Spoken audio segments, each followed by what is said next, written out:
Hello everyone, welcome back to my new blog. कैसे हैं आप सभी? राधे राधे सभी को, जय श्री कृष्णा। आई होप सब अच्छे होंगे, स्वस्थ होंगे, व्यस्त होंगे, क्योंकि जो स्वस्थ है वही तो व्यस्त है। तो देखिए, जैसे कि मैंने आपको अपने पिछले ब्लॉग में बताया था कि हम लोग आए हुए हैं शादी में रिवाड़ी की तरफ, और यहाँ का जो नज़ारा है कुछ इस तरह का है। तो आज है घुड़चड़ी, तो चलिए शुरू करते हैं आज का ब्लॉग। अब हम चल रहे हैं बारात की तैयारी करने के लिए, और मैं अभी ऊपर छत पर गई थी तो यहाँ पर काफ़ी पहाड़ है, काफ़ी अच्छा नज़ारा है।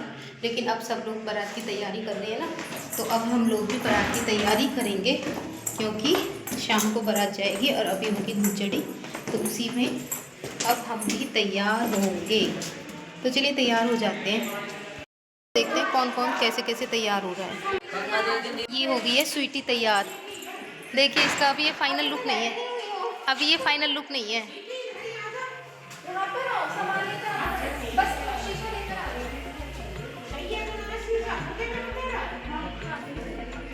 मैं 10 मिनट में देके जा रही हूँ। तो ये प्रियांशी है, प्रियांशी आना बाहर। ये प्रियांशी का फाइनल लुक है, ये है मेरी। तो यहाँ पर सभी लोग हो गए हैं तैयार, उसके बाद मैं भी तैयार होकर हम लोग पहुँच गए हैं तैयार, और अब दूल्हा हो रहा है तैयार। जब हम भारतीय शादियों की बात करते हैं तो ये केवल दो लोगों का मिलन नहीं होता, ये होता है दो परिवारों का एक खूबसूरत सा संगम, और इस संगम को यादगार बनाती हैं हमारी अनोखी रस्में। देखिए, हर रस्म अपने आप में एक कहानी है। जैसे जीजा साली को पगड़ी बांधता है, और हर रिश्ते का अपना एक खास रोल है। क्या आपने कभी सोचा है कि बहन जब भाई को हल्दी लगाती है तो वो हल्दी नहीं, बरसों का लाड़ प्यार होता है।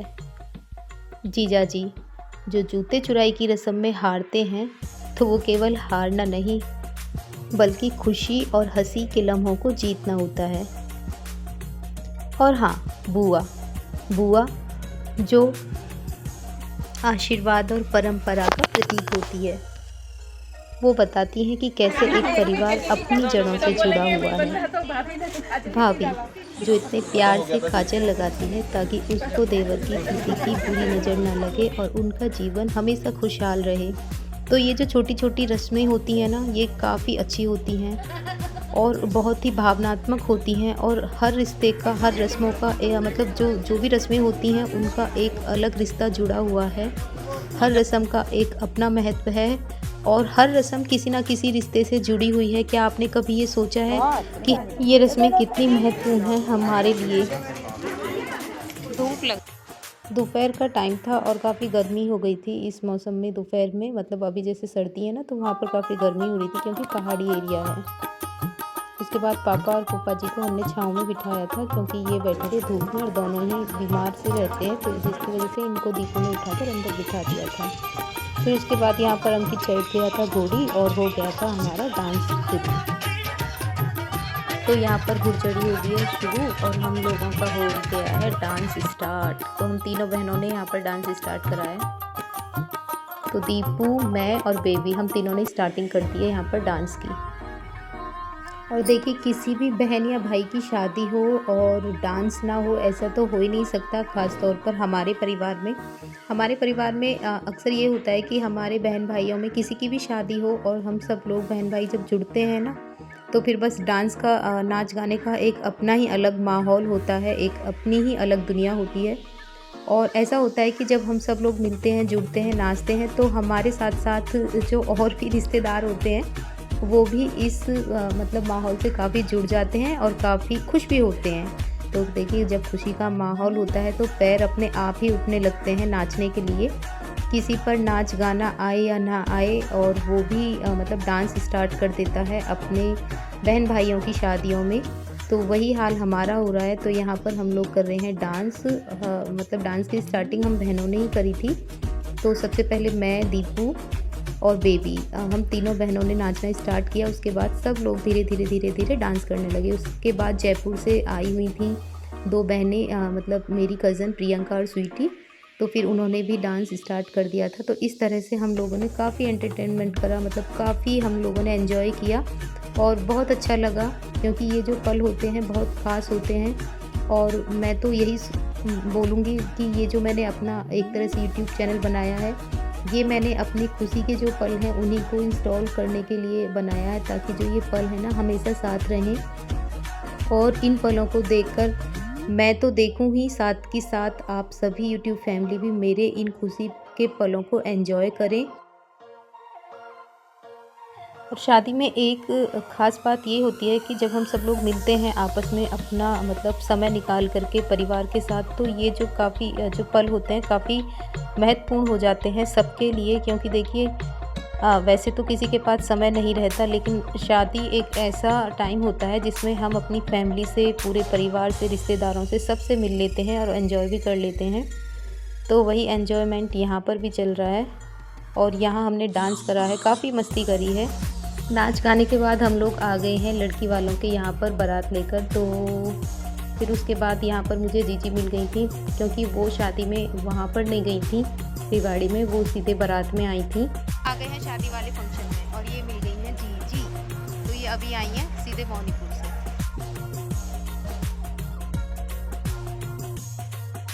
उसके बाद हम एंट्री करते हैं जहाँ पर उन्होंने अरेंजमेंट कर रखा था बारातियों के स्वागत के लिए। तो देखिए काफ़ी अच्छा अरेंजमेंट था, मुझे बहुत अच्छा लगा।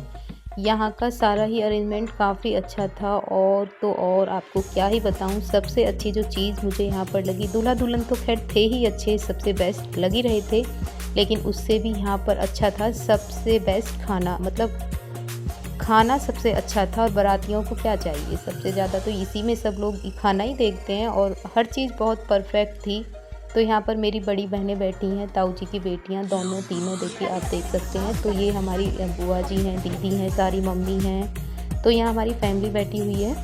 तो ये मतलब हम लोग यहाँ पर खाना वगैरह खा रहे हैं। उसके बाद हो जाती है चढ़त स्टार्ट।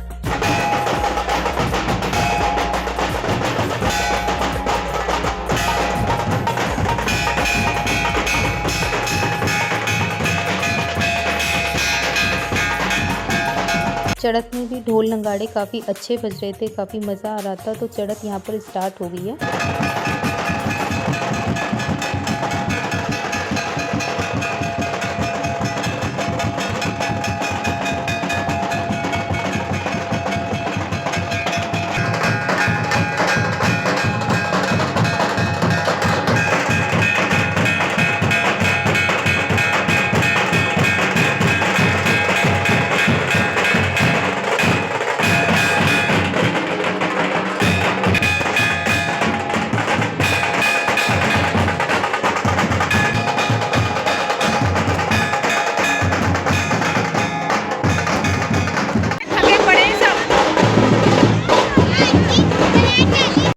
चढ़त होने के बाद अंकित की एंट्री हो जाती है जयमाला के लिए। तो यहाँ पर दूल्हे राजा एंट्री कर रहे हैं अपनी फैमिली के साथ। और काफ़ी भव्य मतलब स्वागत हुआ था दूल्हे राजा का यहाँ पर, जो कि ओरिजिनल म्यूज़िक है, जो मैंने म्यूट कर दिया है। अगर मैं उसे डालती तो कॉपीराइट आ रहा था बार बार। तो वो म्यूज़िक अगर मैं आपके सामने डालूँगी ना, तो बहुत ही अच्छा म्यूज़िक है। तो वरमाला के लिए दूल्हे राजा स्टेज पर बैठ गए हैं और वेट हो रहा है दुल्हन का। तो यहाँ पर मेरी फैमिली मेम्बर हैं, सारे लोग आप जो देख रहे हैं। तो हम लोग वेट कर रहे थे दुल्हन का, क्योंकि दूल्हे राजा तो आ गए थे स्टेज पर।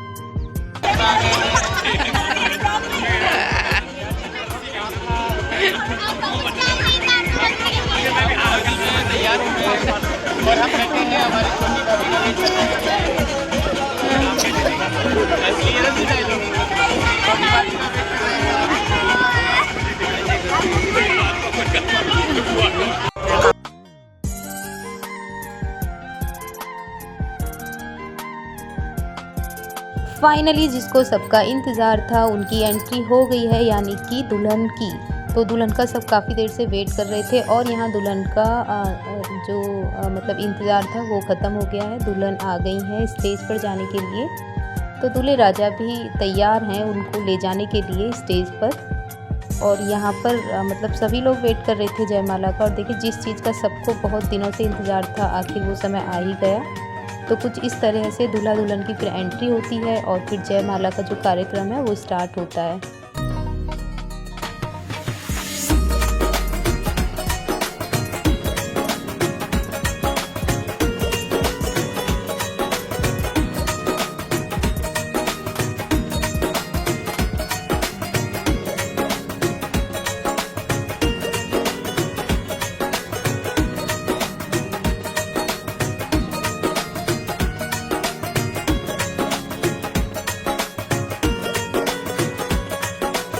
दोस्तों, इस ब्लॉग में अब हम आ पहुँचे हैं एक ऐसे पल पर जिसका हम सबको इंतज़ार था, हमारी नई बहू का स्वागत। आज जब हमारी बहू इस परिवार में कदम रख रही है तो मैं उनसे और दुनिया की हर नई बहू से एक बात कहना चाहूँगी कि प्रिय बहू, तुम ये मत सोचना कि आज तुम अपने पति के साथ एक नए रिश्ते की शुरुआत कर रही हो। आज तुम एक पूरे परिवार के साथ कई खूबसूरत रिश्तों के धागों से बंधी हो। तुम यहाँ सिर्फ एक पत्नी बनकर नहीं आई हो, बल्कि एक सास ससुर को प्यारी सी बेटी के रिश्ते के धागों में बंधकर भी आई हो। देवर ननद को प्यार करने वाली एक बड़ी बहन भाभी के रूप में मिली है। अपने दिल के दरवाजे खोलना और हर रिश्ते को समय देना और मान सम्मान देना, क्योंकि एक खूबसूरत रिश्ता तब बनता है जब हम हर रिश्ते को बराबरी और प्यार से अहमियत देते हैं। आज से तुम सिर्फ हमारी भाभी नहीं, हमारा परिवार हो। तुम पर प्यार और विश्वास हमेशा बना रहे। हम सब तुम्हारे साथ मिलकर इस सफ़र को और खूबसूरत बनाएंगे। तो इसी आशा के साथ, इसी भावनात्मक सोच के साथ मैं इस ब्लॉग को यहीं ख़त्म कर रही हूँ और फिर से एक नए ब्लॉग में मिलूँगी। और आज का ब्लॉग अगर आपको अच्छा लगा हो तो चैनल को सब्सक्राइब करें, वीडियो को लाइक करें, शेयर करें। मेरे विचार अगर आपको अच्छे लगे हों तो वीडियो शेयर करें। चलिए फिर से मिलती हूँ नए ब्लॉग में, तब तक के लिए जय श्री कृष्णा।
Young blood.